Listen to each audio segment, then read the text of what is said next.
Tara, luto tayo nilarang na bangus sa school.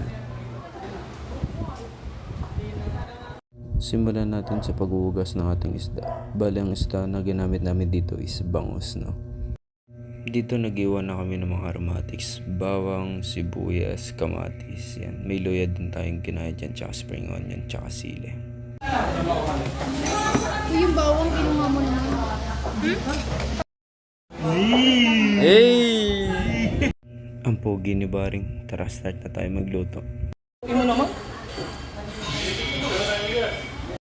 Bali dito magigisa na tayo ng mga aromatics natin. Bawang, sibuyas, luya, tsaka kamatis. Ha? Cut. Nilagyan namin ng karapata. HM, first day of student.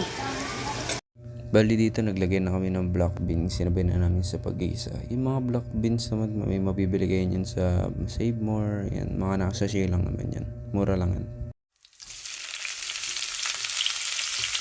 Bali dito naglagay lang kami ng konting tomato sauce. So tansya-tansya na lang yun. After natin mag-isa yung mga aromatics natin, maglagay na tayo ng mahigit 1 litrong tubig. So depende na lang sa rami ng lulutuin yan. Bali dito naglagay lang kami ng slice na kamatis. Yung medyo malalaki na, hindi na yung pang-isa. Tapos sibuyas ulit, tsaka dito na namin nilagay yung sili. Bali dito naglagay na kami ng sinigang mix, which is dapat sampalok siya, yung pampaasim. Pagkakulo, sunod na natin lagay yung ating isda.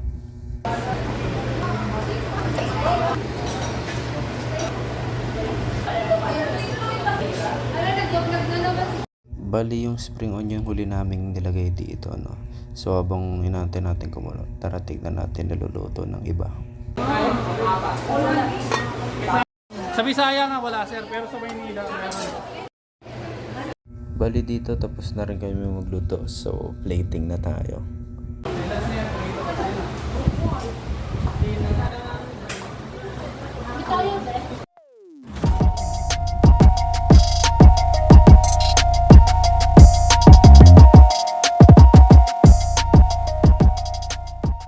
Maraming salamat sa panonood.